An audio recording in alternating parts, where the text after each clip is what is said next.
Ya, Assalamualaikum warahmatullahi wabarakatuh. Ya, selamat join lagi di main session ya. Ya, seperti tadi mungkin sudah banyak yang pretest gitu ya, dan kelihatannya kok juga nanggung gitu ya. Oke, tapi nggak apa-apa ya, karena mungkin kalian juga banyak dari kalian yang tidak melakukan praktikum luring gitu ya. Mungkin hanya kemarin ada 3 mahasiswa saja ya yang melakukan praktikum secara luring. Nah, tapi nggak masalah ya. Semoga video dan penjelasan nanti ya bisa sedikit lebih paham ya kalian. Oke ya, mungkin kita langsung ke ini dulu ya. Simak video bareng-bareng ya. Hmm.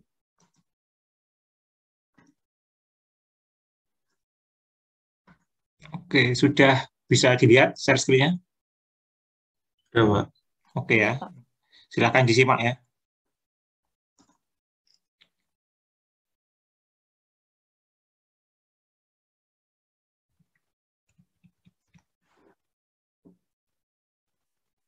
Assalamualaikum warahmatullahi wabarakatuh. Halo teman-teman semuanya. Pada kesempatan kali ini saya akan mempraktikkan percobaan kimia fisika yang berjudul pengukuran kadar gula dengan indeks bias menggunakan refraktometer. Adapun tujuan dari percobaan ini adalah menentukan kadar gula dengan metode penentuan indeks bias. Pada praktikum ini kita terdiri dari 2 agenda. Yang pertama adalah membuat grafik standar, yang kedua menentukan kadar gula dalam larutan sampel. Untuk alat-alatnya sendiri, yang pertama ada gelas arloji,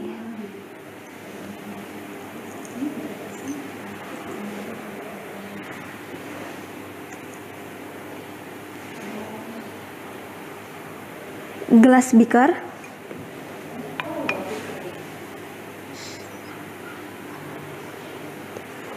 labu takar, pipet tetes,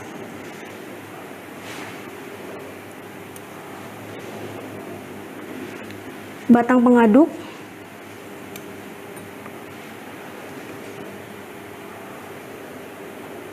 refraktometer, dan timbangan. Untuk bahan-bahannya sendiri ada aquades, sampel larutan X, dan gula. Mari kita praktekkan untuk pembuatan larutan standarnya terlebih dahulu untuk pembuatan grafik standar. Nah, langkah-langkahnya yang pertama kita akan menimbang gula sebanyak 5 gram.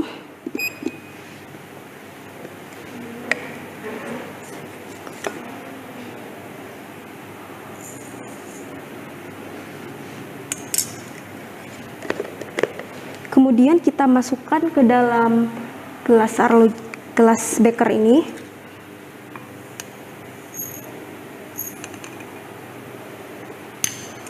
Lalu kita tambahkan aquades sedikit.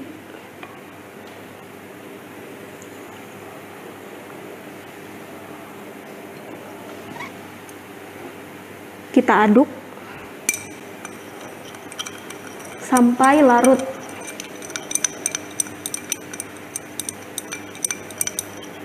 Setelah larut sempurna, kita tuangkan ke dalam labu takar 100 ml.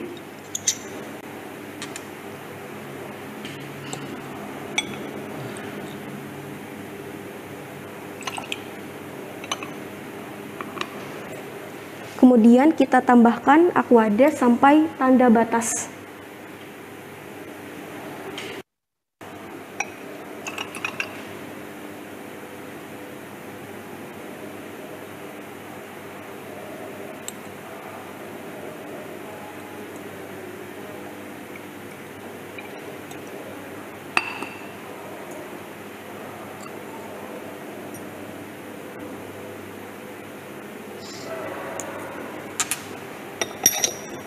Kita tutup, lalu kita kocok-kocok sampai semuanya larut ya. Nah, setelah kita membuat larutan gula 5%, kita juga akan membuat larutan gula 10%, 15%, 20%, dan 25% dengan cara yang sama. Ini hasilnya. Ada larutan gula 5%, 10%, 15%, 20%, dan 25%. Nah, kemudian kita akan menentukan kadar gula di dalam larutan gula ini melalui metode indeks bias menggunakan alat yang bernama refraktometer.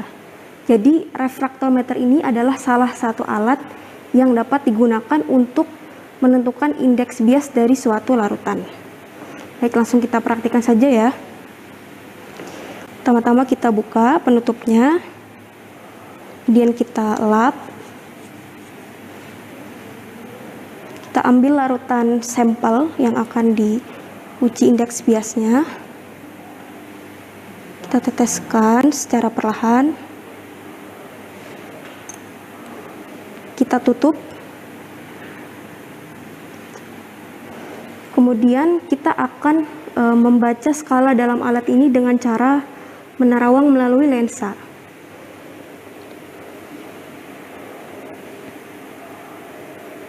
Nah, kita dapat memutar bagian lensa di ujung alat ini agar terlihat dengan jelas batas gelap dan batas terang, sehingga skalanya dapat terbaca dengan baik.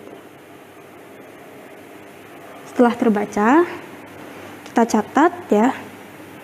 Kemudian kita lanjutkan dengan larutan sampel yang lain. Setelah kita mendapatkan data indeks bias dari masing-masing larutan gula yang telah diketahui konsentrasinya dengan pasti, kita akan membuat grafik hubungan antara konsentrasi dengan indeks bias. Kemudian dari grafik tersebut, kita akan membuat persamaan regresi linearnya. Nah, dari persamaan itulah nanti kita akan dapat mengetahui konsentrasi gula yang ada di dalam larutan sampel makanan X.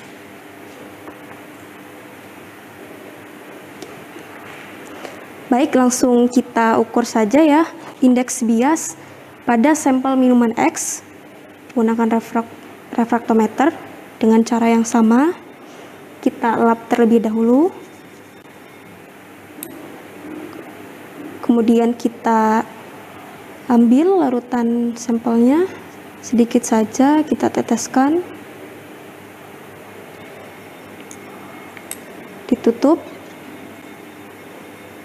Kemudian kita terawang seperti tadi ya. Kita putar lensanya sampai terlihat jelas batas terang dan gelap serta skalanya.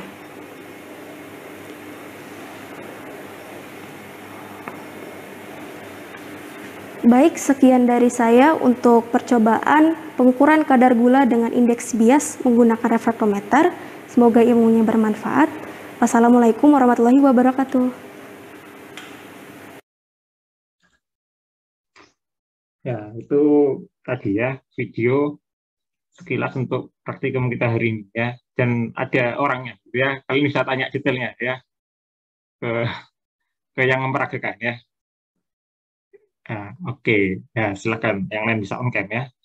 Jadi itu gambarannya ya, untuk praktikum hari ini ya. Simpel kan ya. Nggak sulit ya, tapi tadi kelihatannya pada saat pretest juga kurang siap ya. Kurang nih ya.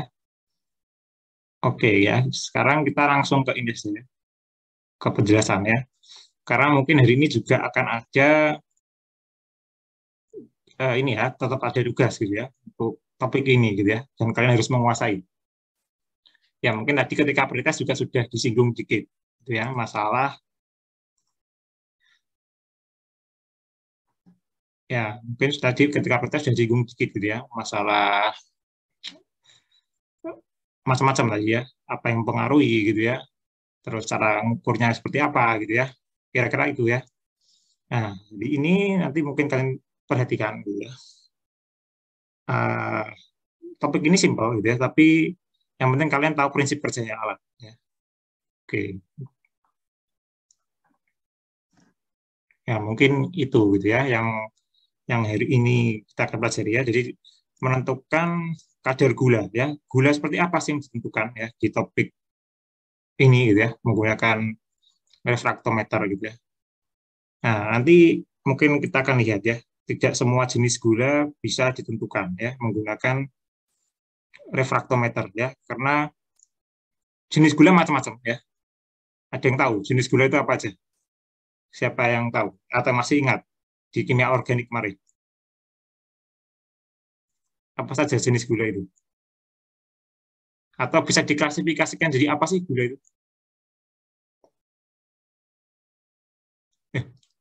Lupa semua. Ada 3, Pak. Apa? 3 itu apa, Yusya? Yang pertama tuh yang cuma terdiri dari 1 gugus gula. Yang kedua tuh terdiri dari dua gugus gula sama lebih dari 2 gugus gula. Oke. Nama lainnya apa? Kalau ada yang masih ingat, nama lainnya apa sih? 1, 2, 3 gitu ya.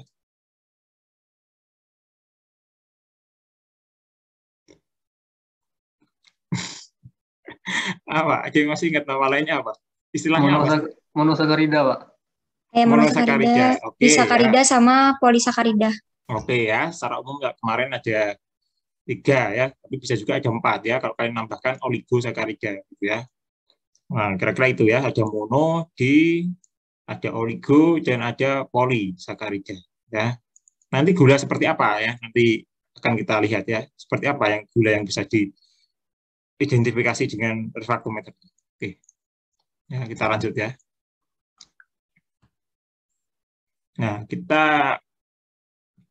kalian perlu belajar dulu ya, definisinya dari refraktometri itu apa gitu ya.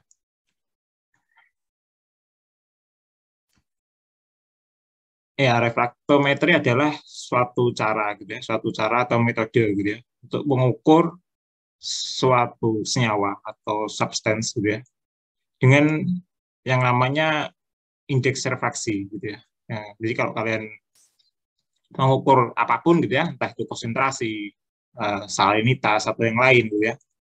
Nah, itu menggunakan refraktif atau menggunakan bantuan indeks refraksi gitu ya, itu namanya adalah metodenya dinamakan refraktometri. Nah, jadi ini juga salah satu metode gitu ya untuk kuanti ya, salah satu metode kuanti ya. Jadi ini salah satu metode kuanti yang umum juga digunakan ya di dalam bidang teknik kimia ya, baik di industri mungkin terus di perkebunan mungkin gitu ya, banyak ya. Nanti coba saya tunjukkan aplikatifnya ya.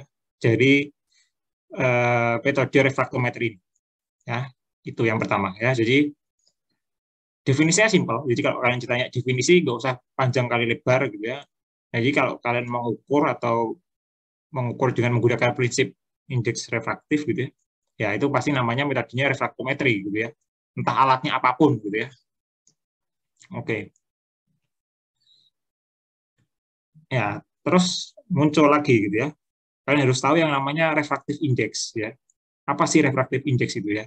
Jadi refraktif index itu adalah rasio, ya, perbandingan rasio ya antara ya dari kecepatan cahaya yang ada di posisinya vakum gitu ya di kecepatan cahaya di suatu benda atau suatu senyawa gitu ya. Ya, perbandingan itu yang dinamakan refraktif index gitu ya. Jadi ya cahaya di posisi vakum pasti punya kecepatan ya. Kalian juga udah tahu ketetapan kecepatan cahaya itu berapa gitu. Itu sudah umum gitu ya. Nah, nanti akan dibandingkan dengan kecepatan cahaya itu ketika dia ada atau menyentuh atau mengenai suatu media lain gitu ya, selain vakum tadi gitu ya. Nah, besarnya rasio atau perbandingan itulah yang dinamakan dengan refraktif index. Ya, biasanya disimbolkan dengan n kecil. Ya, simbolnya n kecil. Nah, itu namanya refraktif index. Oke, itu dulu ya yang kalian harus pahami ya.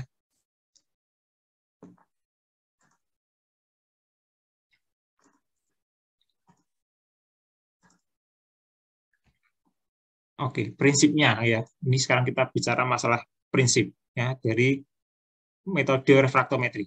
Ya, prinsipnya seperti apa? Gitu ya.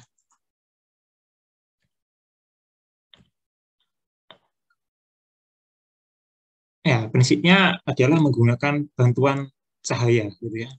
entah itu cahaya atau sumbernya langsung ataupun tidak langsung, gitu ya. Jadi di sini kalian akan menentukan ya pada metode refraktometri ini menggunakan bantuan cahaya ya, entah itu dari langsung bisa dari sinar matahari gitu ya, ataupun tidak langsung dari lampu gitu ya, atau sinar yang lain ya. Nah, kira-kira seperti itu ya. Intinya adalah di sini adanya dukungan dari cahaya gitu ya, agar eh, sampel kalian itu bisa direfraksi ya. Kita tahu berapa refraksinya ya. Ketika cahaya itu tadi perbandingannya ketika dia di vakum gitu ya, juga yang ada di substance kalian. Ya, kira-kira berapa ya? Nah, kita perlu bantuan cahaya. Yang paling penting adalah cahaya di sini ya. Entah sumbernya dari manapun ya. Langsung ataupun tidak langsung. Nah, ya selanjutnya prinsip yang utama gitu ya. Kalau ada cahaya gitu ya dari media yang lebih yang istilahnya yang dense ya, yang padat gitu ya, ke yang lebih padat gitu ya, itu pasti akan membengkok ya, cahaya itu pasti akan membengkok ya. Ya, membengkok inilah yang dinamakan dengan refraksi ya. Jadi bengkoknya cahaya karena perbedaan density gitu ya, dari dua medium ya, dari medium A ke medium B katakanlah gitu ya. Ya, ini yang dinamakan refraksi ya. Kalau dia nggak bengkok ya artinya kan dua media ini punya density yang sama. Ya, paham ya? Jadi kalau cahaya yang tidak bengkok artinya bisa lurus langsung gitu ya, dari media A ke media B langsung lurus tanpa ada pembelokan atau pembengkokan. Ya artinya density-nya pasti sama dua media ini. Ya, tapi kalau dia bengkok ya atau mengalami pembelokan gitu ya. Ya, berarti di situ terjadi yang namanya refraksi.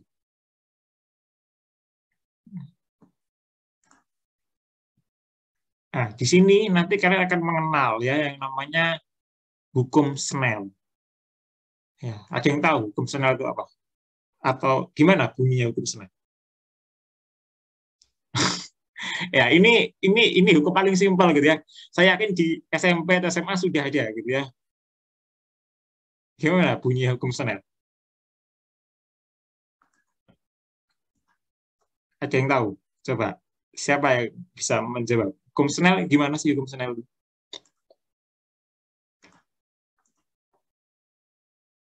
Ya, ada yang tahu hukum Snell?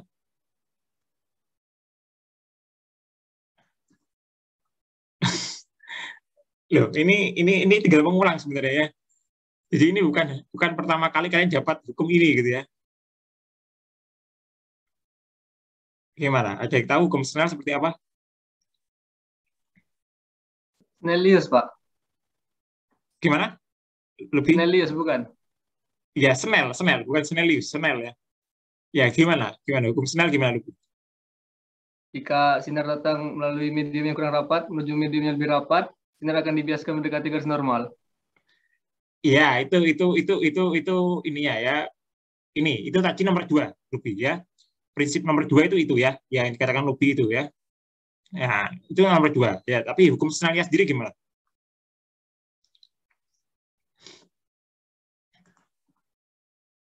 Yang tentang cahaya bukan sih, Pak? Iya tentang cahaya, Cis ya. Gimana? Bunyinya gimana? Yang cahaya bisa dipantulkan, merambat lurus sama dibiaskan. Iya, cahayanya ini kan pasti dibelokkan gitu ya, pasti dibelokkan sesuai prinsip nomor 2 itu ya. Nah, tapi hukumnya sendiri atau gini, kalau saya tanya, equation-nya gimana sih? Ada yang tahu equation dari hukum Snell ini gimana? Snell laws ini gimana?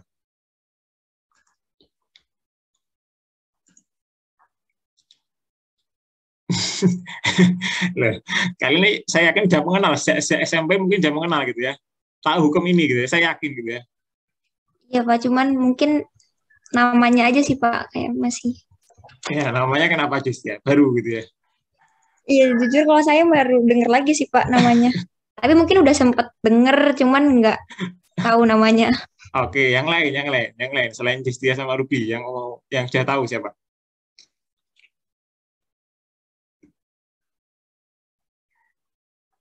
Kalau saya berikan rumusnya pasti nanti kalian bilang oh gitu ya.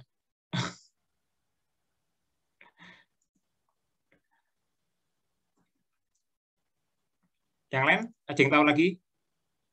Ini nih, Diva Anissa, tahu nggak? Belum tahu, Pak.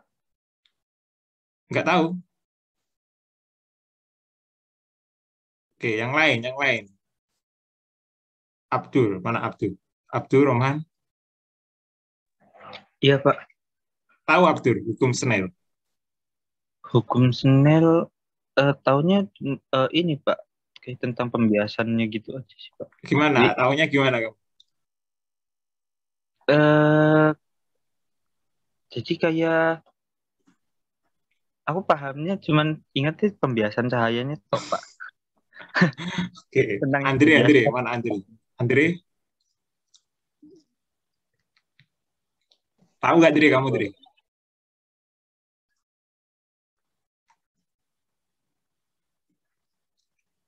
Ya, Andre. Ya, kenapa? Oh, Pak, tadi pertanyaannya apa, Pak? Ya, tahu hukum Snell nggak?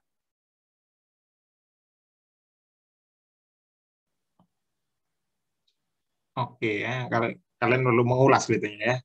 Oke, ini hukum Snell itu kira-kira seperti ini. Pernah tahu ini rumus ini?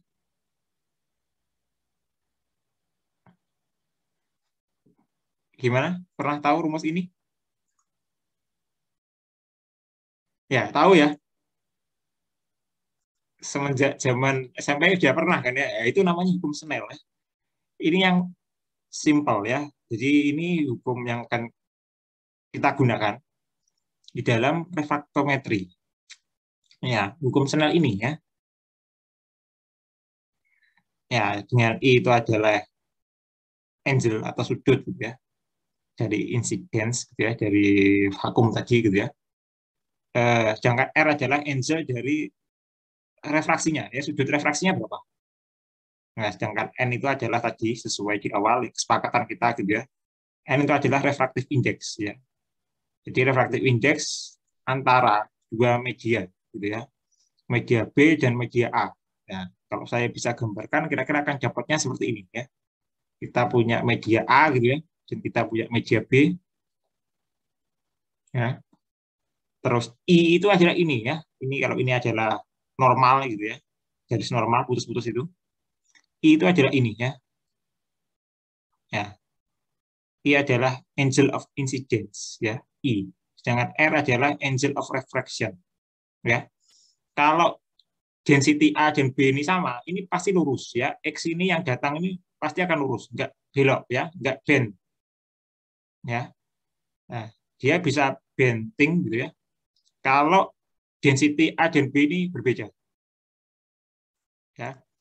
Tapi ketika density A dan B ini sama, ini pasti lurus ya. Datangnya sudutnya I ini berapa, itu sama dengan R. Ya, paham ya? Hanya kalau density-nya sama, pasti itu ya.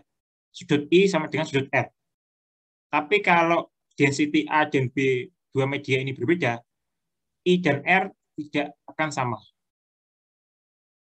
Ya. Kira-kira itu ya, simpelnya seperti itu ya. Tergantung dense-nya ya. Less dense or more dense ya.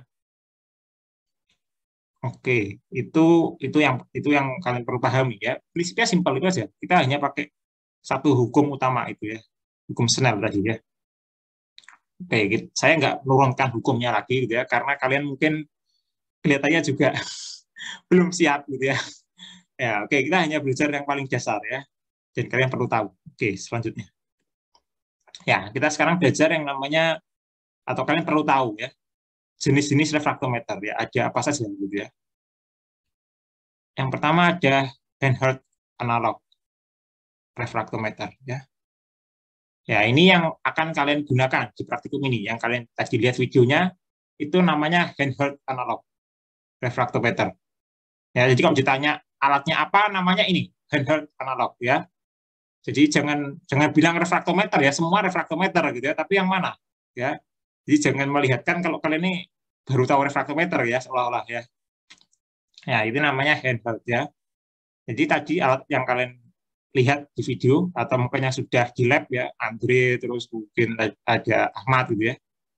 Ya, itu mereka sudah pegang ya yang namanya handheld analog. Terus yang kedua ada handheld digital refractometer. Ya, ini sama dengan handheld analog gitu ya.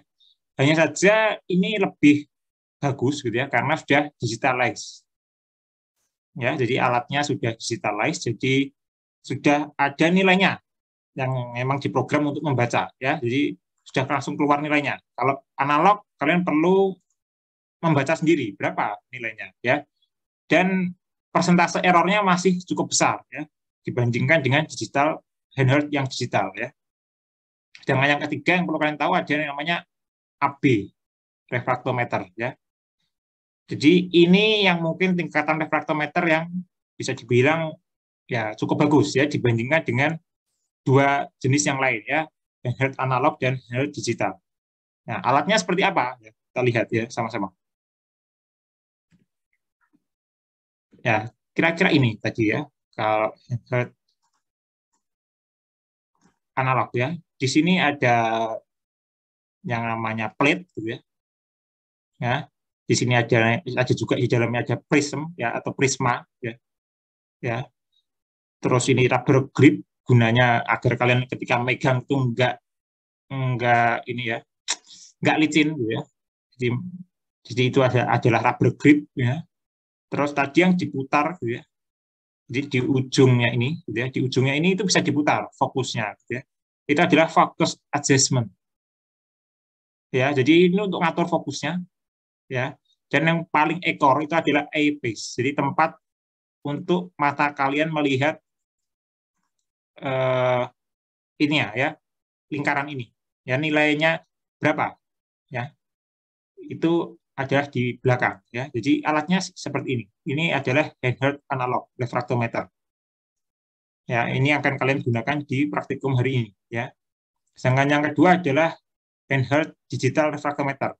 Alatnya seperti ini ya, cukup berbeda dengan handheld analog ya. Di sini juga ada prism ya. Di sini ada prism, di sini sampelnya itu di sini.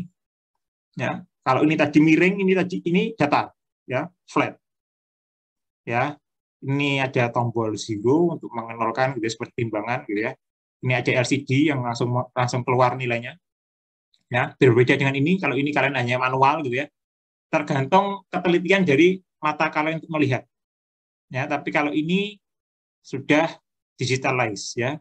Jadi kalian bisa langsung tahu berapa nilainya ya dengan desimalnya ya. Kalau ini lebih teliti. Ya, untuk handheld digital ini lebih teliti. Ya, sedangkan yang tingkatan yang lebih tinggi lagi ada yang namanya AB. Alatnya seperti ini. Bentuknya seperti mikroskop. Persis seperti mikroskop tapi berbeda ya penggunaannya. Ya, jadi lihatnya di atas ini ya. Ini eyepiece-nya di sini. Ya. Jadi di sini nanti ada mirror gitu ya. Di sini ada cermin juga ya, gantinya prisma. Kalau di handheld itu ada prisma, kalau di sini ada mirror. Ya.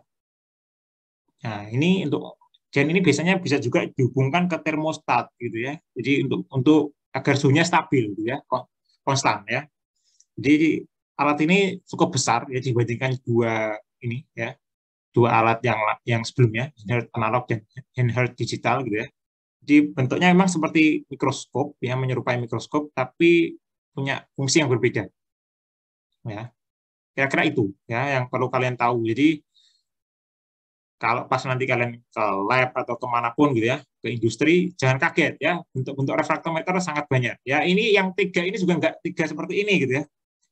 Handheld khususnya AB gitu ya. AB refraktometer nanti bentuknya bisa banyak ya. Ini yang di sini hanya satu tipe. Ya. Jadi AB ini lebih banyak lagi bentuknya ya. Jadi kalau kalian nggak paham dengan AB malah bingung gitu ya. Nah, ini untuk yang AB refraktometer gitu ya. Bentuknya seperti itu. Nah, untuk ngaturnya di sini ada knob.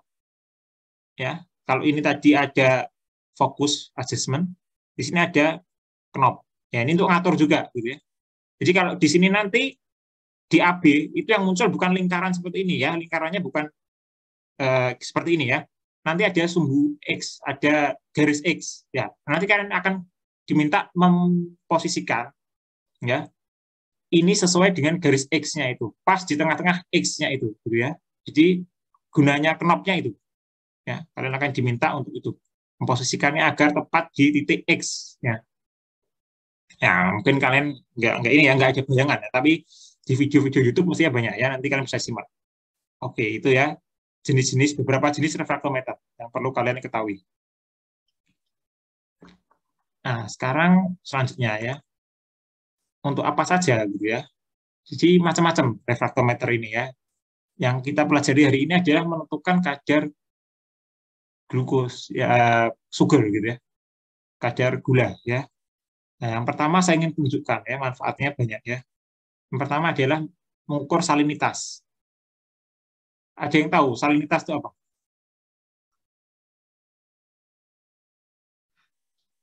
Apa salinitas? Ada yang tahu? Apa sih definisi salinitas? Mana? Emi tahu definisi salinitas?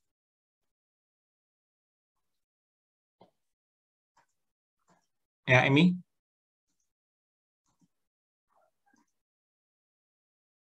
Ya, kalian kan sering ya bilang atau ngomong salinitas gitu ya. Taskia, tahu definisi salinitas Taskia?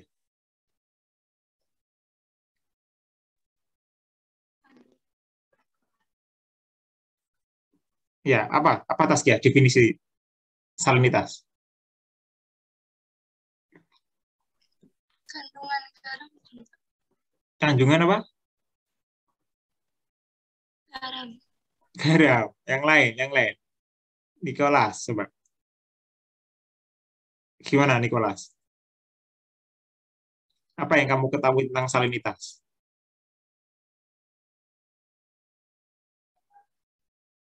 Tingkat keasinan ya, Pak? Tingkat keasinan. Ya, kira-kira itu ya.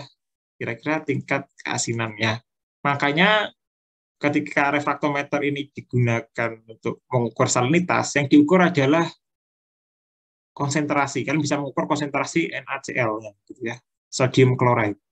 Ya, karena salinitas keasinan sendiri salah satunya adalah dari NaCl, gitu ya. Meskipun ada beberapa senyawa lain yang mempengaruhi itu salinitas, gitu ya, tidak hanya NaCl. Tapi ketika menggunakan refraktometer, yang umumnya diukur itu adalah nantinya adalah konsentrasi atau kadar dari NaCl itu sendiri, ya.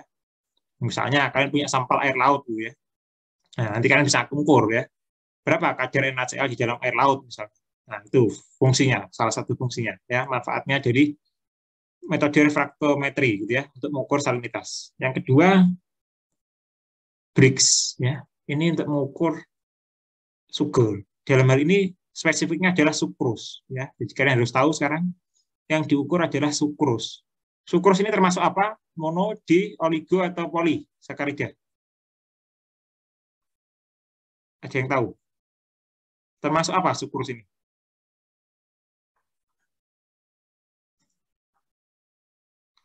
Jessica, gimana Jessica?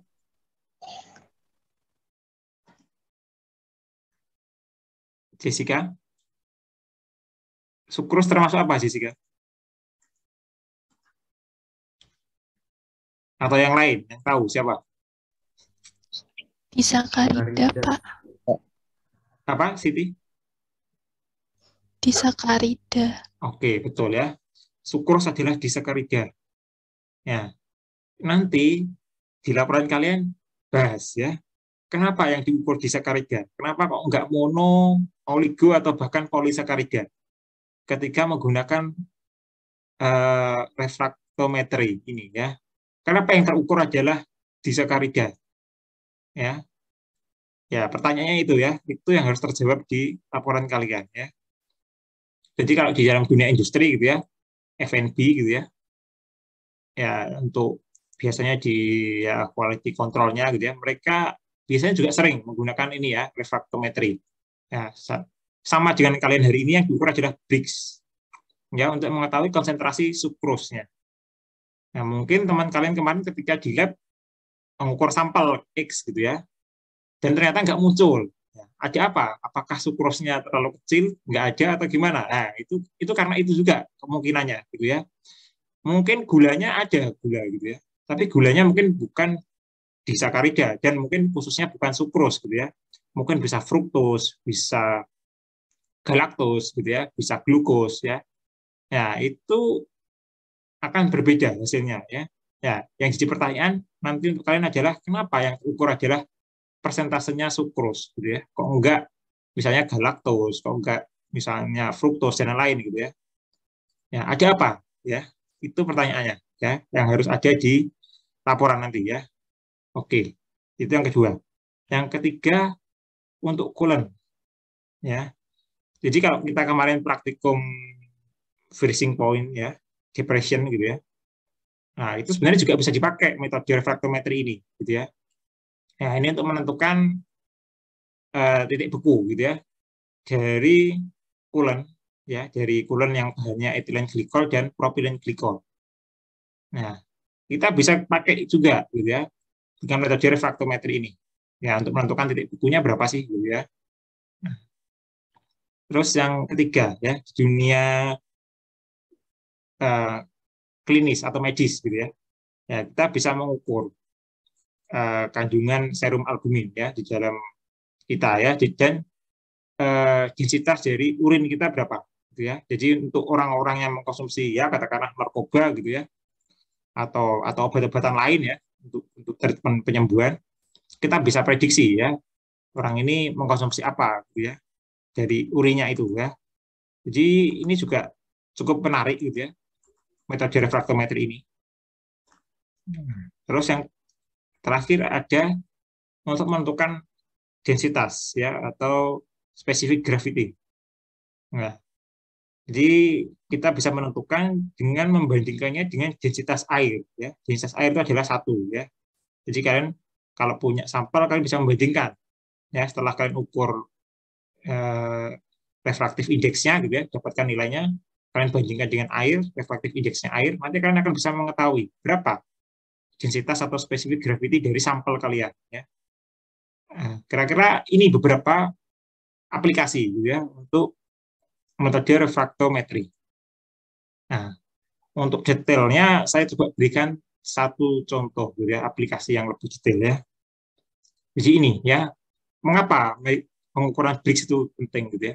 Jadi salah satunya adalah untuk mengetahui manis atau tidaknya suatu buah. Gitu ya. Manis atau tidaknya suatu buah kita bisa tahu dari Brix ini ya. Jadi Brix kalau kita di dalam buah itu kalian akan mengenalnya nanti atau kita bisa sebagai saintis gitu ya. Kita biasanya sebutnya sebagai TSS ya, total soluble solid. Ya. Itu untuk mengetahui gitu ya, kadar gula di dalam suatu buah. Ya, jadi buah yang matang ya di dunia perkebunan gitu ya. Itu biasanya juga diukur ya. Berapa sih Brix-nya ya? Brix value-nya berapa? Ya. Karena buah yang matang gitu ya. Itu ada proses ya, pengolahan atau ya alamiah gitu ya. Dari pati menjadi sugar gitu ya. Nah, semakin dia matang, harusnya sugarnya akan makin tinggi. Ya. Nah, jadi untuk mengetahui itu kalau di dunia perkebunan mungkin ada gitu ya standarnya. Kapan dia harus dijual gitu ya. Jadi kapan dia mau matang gitu ya. Itu ada ya. Jadi bukan asal melihat warnanya saja gitu ya, warna kulitnya warna buahnya gitu ya. Nah, tapi juga dilihat kontennya ya. Berapa derajat Brix-nya ya atau TSS-nya berapa sih gitu ya. Nah, kira-kira itu. Ya, kenapa itu penting gitu ya? Itu penting ya untuk retailer itu penting. Jadi untuk orang-orang yang menjual buah gitu ya, untuk orang-orang yang itu penting ya. Karena kalau mereka menjual buah yang sudah terlalu matang gitu ya, artinya kan mereka beli juga rugi gitu ya, membeli itu retailer itu juga rugi ya. Terus masa simpannya juga nggak lama gitu ya. Nah, itulah yang penting gitu ya. Jadi nilai tadi itu akan menentukan rasa gitu ya, kandungan nutrisinya dan kesegarannya ya. Jadi nilai Brix ini penting ya sebagai indikator untuk itu ya. Makin tinggi nilai Brix ya, itu diidentikan dengan nutrisinya makin banyak, ya, dan lebih tahan terhadap pembusukan, gitu ya. Ya, kira-kira itu ya. Jadi ini penting ya. Jadi kalau kalian anggap simpel juga nggak simpel ya. Jadi aplikasinya cukup menarik ya untuk pengukuran dengan metode refraktometri ini. Ya, contohnya kalau orang mau buat wine gitu ya, itu mereka juga perlu ini ya. Jadi kalau kalian pernah mungkin tahu wine yang mahal gitu ya, karena mereka quality controlnya sangat terjaga ya. Jadi mereka nggak salah-salah memfermentasi anggur gitu ya. Nah, karena mereka anggur yang dipanen itu juga anggur pilihan ya, dan dites menggunakan Brix atau menggunakan refraktometri ini. Ya, jadi anggur-anggur yang pilihan ya setelah panen itu itulah yang baru difermentasi. Ya. Jadi bukan semua anggur difermentasi gitu ya. Makanya di dunia industri wine gitu ya, makanya ada tingkatan. Ya.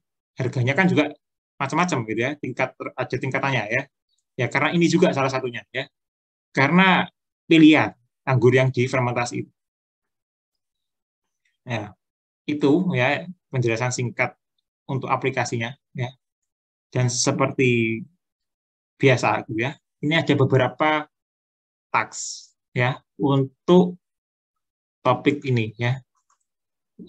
Saya berharap ini juga bisa dikerjakan dengan bagus gitu ya. Tasknya apa gitu ya? Tasknya kira-kira ini. Ya. Yang pertama kalian mention and explain ya. Faktor-faktor yang mempengaruhi refractive index ya. Tolong mention and explain gitu ya. Faktor-faktor yang mempengaruhi nilai refractive index. Itu apa? Nah, yang kedua, tugas kalian adalah mention and explain gitu ya. Aplikasi lain dari metode refraktometri ini. Ya, sebutkan. Ya, tadi sudah ada beberapa gitu ya. Tapi sebutkan. Selain itu apa? Untuk apa metode refraktometri ini ya? Dan explain ya, jangan lupa explain, jangan mention aja ya. Mention and explain ya. Yang ketiga kalian ini read and summarize the following paper ya.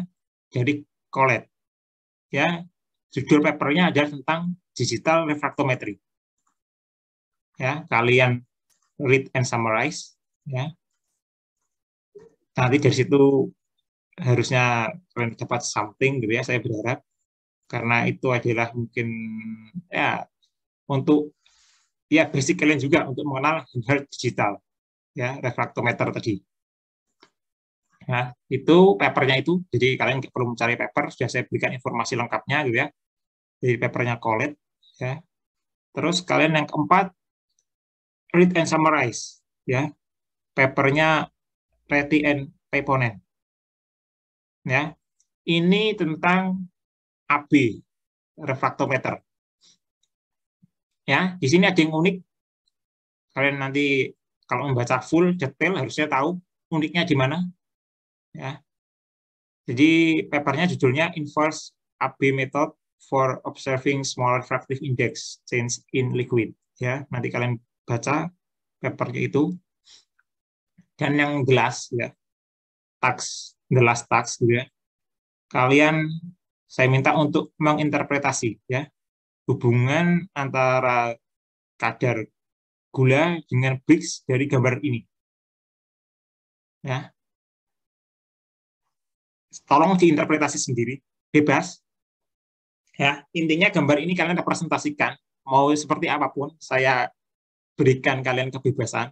Saya ingin tahu kalian bisa membaca atau tidak gambar-gambar itu ya. Ya, saya ingin tahu kalian paham atau tidak ya dengan gambar itu ya yang ada di sebelah kiri ini ya. Jadi ini ada titik-titik, ada garis gitu ya, ada nilai kadar gula gitu ya, gram per kilogram desimeter gitu ya, dan sembunyinya responnya adalah Brix, derajat Brix ya, degree Brix ya.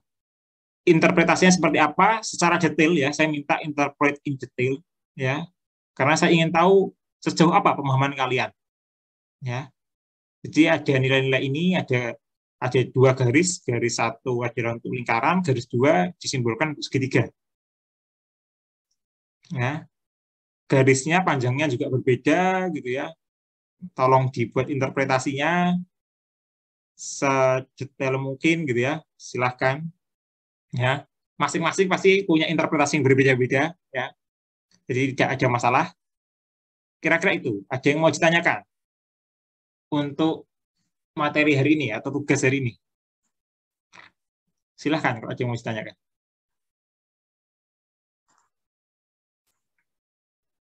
Ya, ada yang mau kalian tanyakan? Atau sudah cukup jelas tentang tugas dan ini ya?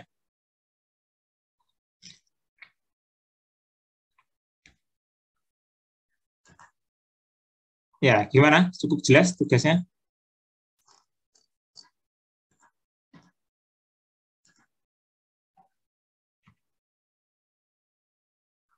Ya, gimana?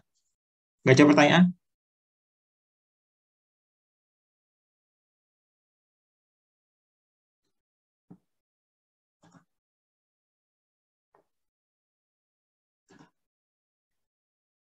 Ya, gimana? Yang lain? Mana nih wajah-wajahnya? Ya, yang lain cukup jelas dengan materi kalian hari ini? Atau ada yang mau ditanyakan? Ya, simpel ya tugasnya ya. Nggak berat ini ya.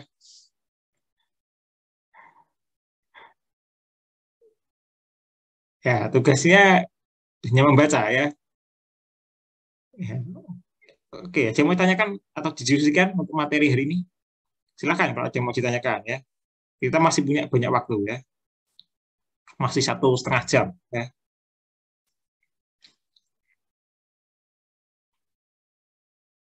Ada nggak yang mau ditanyakan terkait topik hari ini? Atau sudah paham semua? Joyce, ada yang dibingungkan nggak Joyce? Maaf Pak, Ya, Andre, kenapa Andre? kemarin video yang praktikum offline kemarin udah jadi Pak, mau ditonton boleh? Oh, boleh ya. Silakan share screen Andre. Ya, silakan. Ahmad Pak yang share screen Pak. Oh, Ahmad mau share screen. Ya, boleh Mas. Silakan yang mau share screen.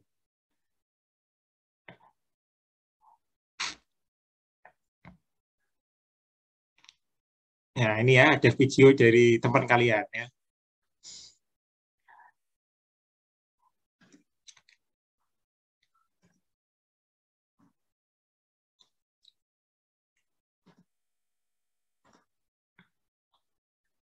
Atau saya coba ini ya.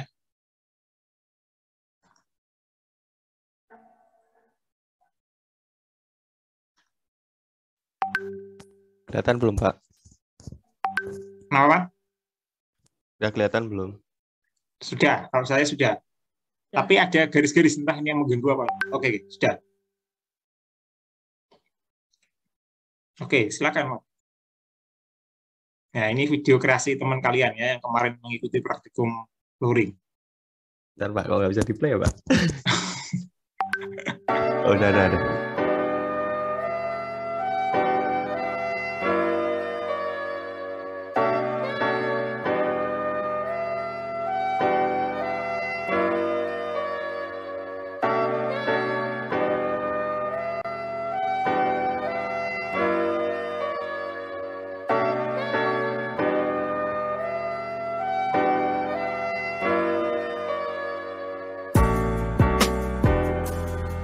Itunya, guys.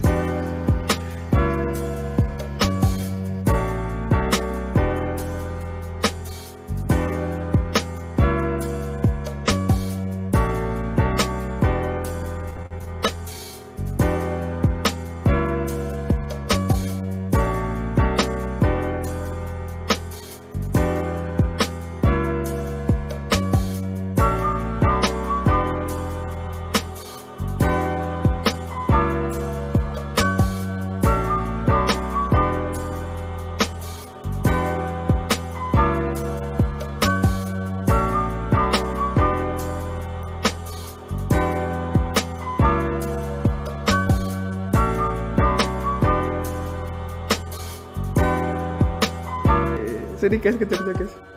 Sini. Jadi ini itu apa tadi asam cuka ya? Asam cuka sama naftalen. Yang tadi kan yang sebelumnya itu 0,15 terus ditunggu dingin ditambahin 10 jadi 0,25 jadi lagi. Makanya sini guys, ayo guys. Guys sini ya. Kita tunggu. Gimana? Praktikum offline gimana? Aman. Testimoni dulu dong. Aman. Gak ada yang pecah. Gak ada yang pecah. Iqbal gimana, Bal? Praktikum offline, Bal? Stres gini. Stres ya, YOLO. Gimana Pak Heri? Ada yang mau dibilang-bilang buat teman-teman? Ya, bilang apa ya? Ya sarannya semoga kalian bisa segera praktikum luring ya. Merasakan seperti Iqbal nih ya. Ya kan merasakan gimana mengencerkan gitu ya. Ya kira-kira itu ya. Mungkin kalian bisa ya secepatnya di Jogja gitu. Dan gabung dengan 3 teman kalian yang sudah praktikum luring. Oke, terima kasih Pak Heri. Mbak Desti ada yang mau bilang? Gak apa-apa. Ya, Buat testimoni. Mengaslepin kita. Ya, Mungkin tadi awal-awal masih pegangnya remote sampai Banget nyentuh ya apa? Sampai nyentuh dinding-dinding tabung reaksinya. Gitu. Terus mungkin nanti besok-besok bisa memanajemen waktunya. Jadi siapa yang mau nimbang, siapa yang mau apa naruh di tabung reaksi, mungkin kayak gitu. Oke, Mbak Afni mau? Sama. Sama. Oke, makasih. Yo.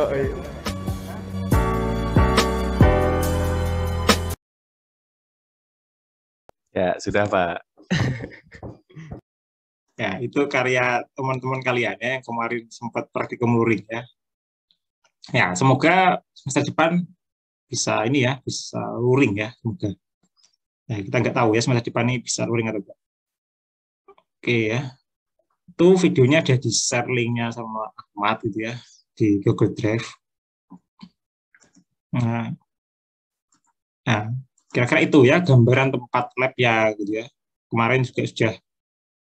Mungkin yang belum ada di video itu ya praktikum yang malah yang ini ya hari ini kita bahas ya, yang refrakto ya. Ya, jadi itu malah belum ada katanya alatnya, foto alat dan lain-lain tadi ya. Oke, enggak apa ya. Oke, ada yang mau ditanyakan terkait praktikum kita hari ini? Ya ini the last praktikum. Ya, minggu depan mungkin sudah responsif 2.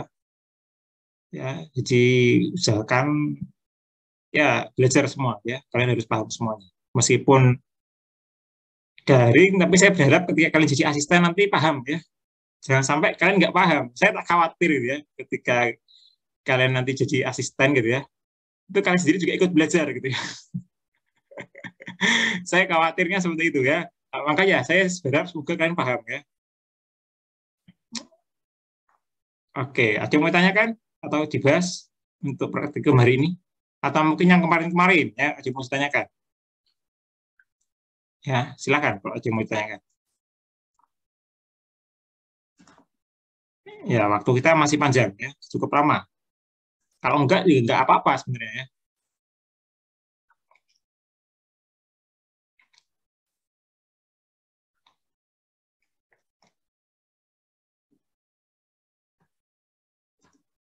Ya, silakan kalau ada yang mau dibahas ya.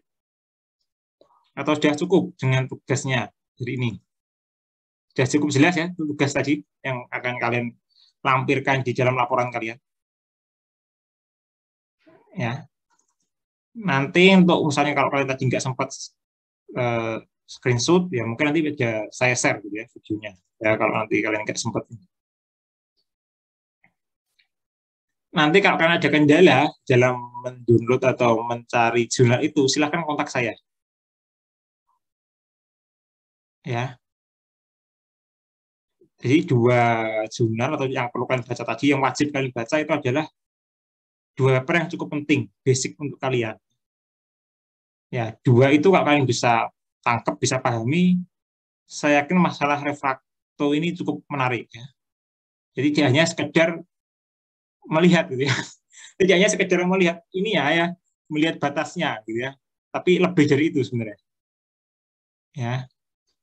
Oke, itu saja. Kalau nggak ada pertanyaan nggak apa-apa. Mungkin kita bisa akhiri malah ya pertemuan hari ini ya. Jadi kalian bisa siap-siap membuat laporan sementara gitu ya. Dan membuat laporan akhirnya semoga lebih cepat juga gitu ya. Lebih cepat dalam arti bukan lebih cepat apa adanya gitu ya, tapi lebih cepat secara isi juga gitu ya. Secara isi lebih bagus ya. Karena ini terakhir dan nggak terlalu sulit ya, saya rasa harusnya lebih bagus ya. Oke, itu saja dari saya. Ada pertanyaan mungkin? Kalau enggak bisa saya akhiri. Datanya kan Ya, Fatur. datanya belum di. Oh iya, data kan ya. Silakan, mungkin ada Mbak Desti atau Mbak Afni ini ya yang akan share datanya. Oke Pak, izin share screen Pak. Ya, silakan. Nah.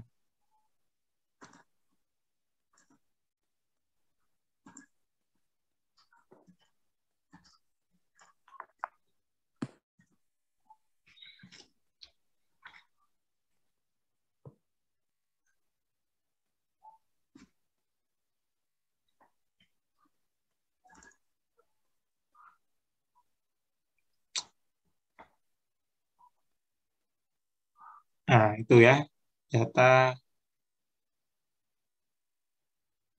praktikum kalian hari ini ya. Sudah ya? Udah belum nih? Udah. Semoga bisa ya. Ini simpel kan ya? Ya, nggak ada yang sulit ya. Di refraktometer ini simpel mestinya. Ya. Kalau kalian kuasai, pasti bisa.